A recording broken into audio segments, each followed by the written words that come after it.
Space-Time Badass here. Today I want to talk about lucid dreaming, specifically interacting with dream characters. I'm sorry if you can at all hear the really low rumbling of someone's subwoofer in my apartment complex. Hopefully, if you can hear it, you don't find it as distracting as I currently do. Just have to do videos as I have the time to do them, and that's not always convenient with everything else going on around me. But if it can be heard, then I hope you bear with me. So, interacting with dream characters. Basically, depending upon your beliefs of dreams and lucid dreams, it's kind of vary my explanation, because like if you are in the same vein of belief as me that dreaming, lucid dreaming, and out-of-body experiences are kind of the same phenomenon, then it'll make a little bit more sense. If you don't believe that at all, then that's okay too, because this will still make sense for you. Basically, when interacting with dream characters, broadly speaking, it is you interacting with your subconscious, an embodiment of your subconscious.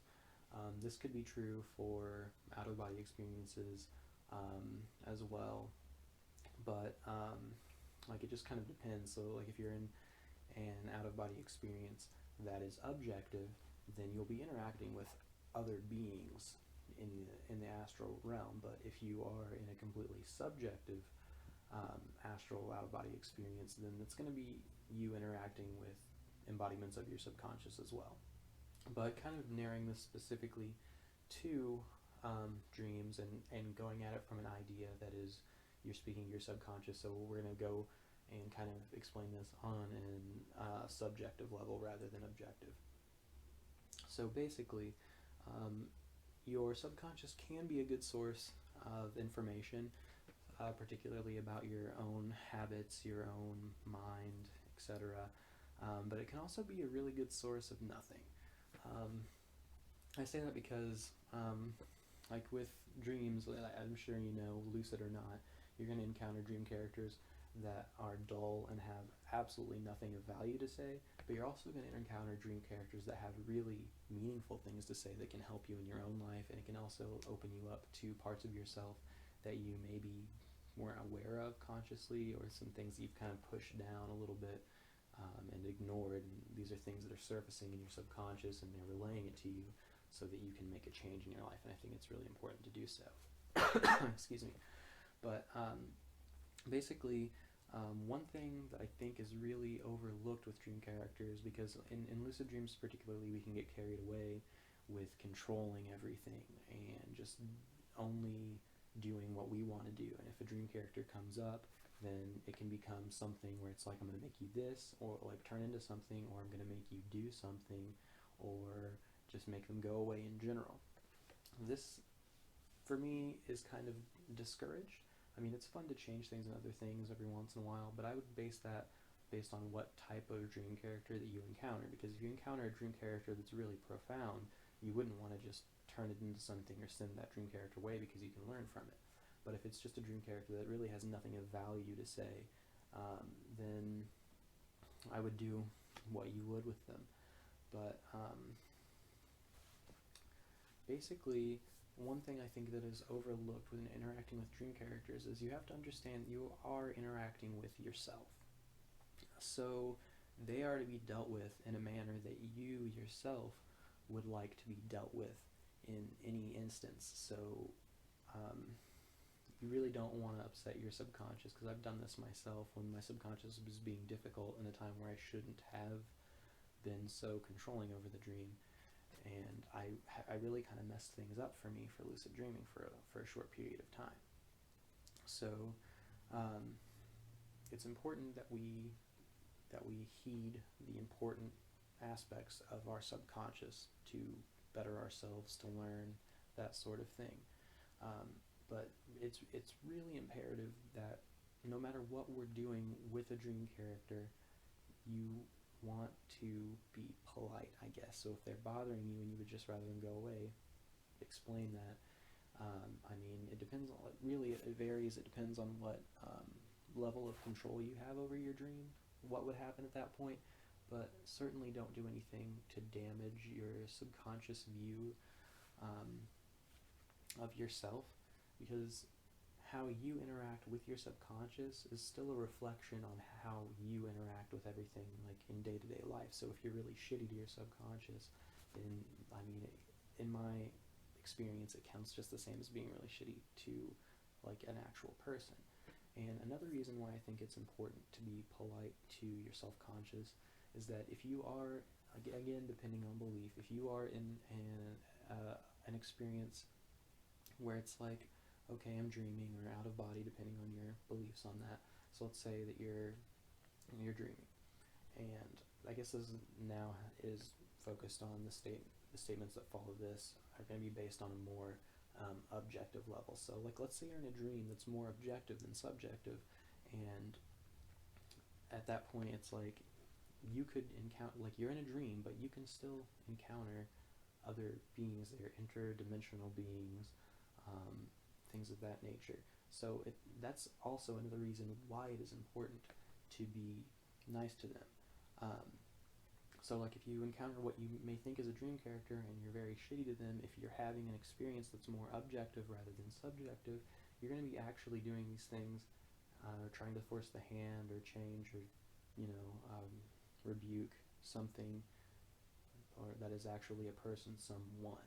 So if you believe, as I do, on that in dreams you're still in the astral, and there is a possibility that you could be interacting with something that is not from your own subjective creation subconsciously, then I think it's very important to be polite there as well and explain things to them. Like, if it's a dream character that's just like nothing, it's kind of blank, dead, you ask it a few questions, it has nothing important to say, then by all means don't explain yourself on that. But if you're having an experience with a dream character that seems to have a little more sentience, or may possibly be someone else, then I think it's very important to be polite and explain kind of why you want them to go away. Ask nicely for things as well. Again, this kind of depends on the level of control you have over the dream. So like, an example of an experience for me where I was rude to my subconscious and it kind of stunted my lucid dreaming development for a period of time. So I wake induced to this specific dream. It wasn't by intention. I just woke up in the middle of the night and rolled over and began to try to go to sleep, and then I realized that, like, as I'm dozing off, my hands hurt really, really severely, and I was like, I'll just try to ignore it. And immediately I was in first person in this lucid dream. I realized that I had come to in a lucid dream, and I was sitting at a table in this house that appeared to be entirely empty. Now, in this specific lucid dream, it had been my dream plan the day before for me to actually go in and try to speak to my subconscious. So I already had intentions to do some real work there, and I thought it might be interesting if I just were to immediately start shouting for help. And so I did that, and nothing happened. And as I walked around the house, I just tried to do a few things, like see if I could make anyone appear, and I wasn't having any luck with that. So then I encountered this doorway, which was an opportunity that I did not end up taking, because this doorway was this very nice arched doorway where, in like normal architecture, this doorway would have gone outside. However, this doorway was completely shrouded in darkness. It was just this arched doorway, and beyond it was total darkness. So I tried to step into this doorway. I walked into it, and immediately I'm overcome with fear. I begin crying. I'm so afraid, and I get out of that doorway immediately. And I really wish I hadn't, because one, I normally don't feel emotions in dreams. So for me too is very significant, and also in that this door seemed to be the embodiment entirely of fear. That would have been really interesting if I had just faced my fears and ran into it full on. What would have happened then? It probably would have been a way better experience, and probably would have been a really good learning experience as well, but I didn't end up taking that. I more so was focused on in this dream, like I was too afraid to deal with that doorway, and I'll admit that, and I went away from it and ignored it the rest of the dream, and I managed to and then I was really afraid that it was going to turn into a nightmare situation, but I just kind of like sucked it up and managed to maintain a kind of sunny disposition. So then I just went on from there. I wanted to summon an embodiment, like an actual person to speak to, so I could speak to my subconscious and relay some information that I would like to, have more vivid dreams and lucid dream a little more frequently. And so I eventually, when walking throughout the house, I can't get anyone to pop up, and then I come across the bedroom, and in the bedroom there is just on the bed there's a cover. There's like this red satin cover over the bed, but the cover is completely covering up like the frame of the body of like a person. So the bed, so like just imagine someone laying on the bed and like a cover completely over them, and it was just like a person under there, and they weren't moving or anything. And that was really kind of frightening, but I just kind of went past it, and I removed the blanket, and it ended up being someone that I went to school with years ago, a completely random person that I've talked to maybe twice. It's no one significant at all, and I was like, well, that's really random. And I wanted to like speak to them, but they really weren't wanting to hear it. And eventually I just kind of said, to hell with them, I'm not going to deal with them in this dream anymore, and I'm going to talk to my subconscious without the embodiment of it. And so I just kind of began to call out to the dream itself, I want to dream more vividly, and I want to have more lucid dreams. And as I was beginning to say this, I was unable to speak in the dream. So I thought it, and I received an answer that said, it can't be done. So it was kind of an unruly subconscious situation already, and I should have just kind of gone whatever and done things a little less significant in the dream. But I was really upset by this, and like the person that I had managed to summon turned into a dog. So I couldn't make that dog disappear, so I ended up stabbing it to kill it, and it didn't die.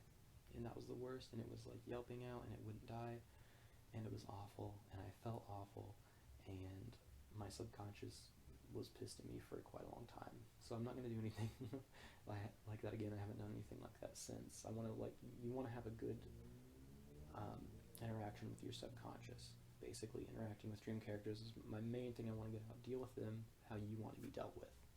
Because if I had just explained it to my subconscious a little more, rather than have this here, I want to focus on this, it would have gone down a little more smoothly than me stabbing it, and then in later dreams my subconscious would just tell me that I need to be less controlling and tell me, you can't make me do anything. Like, it stunted my development in dreams, where like I was not able to do things in dreams that I had been able to do before, specifically because it was sending me this message that I need to be less controlling in dreams and in waking life, and that's something that I've been working on since.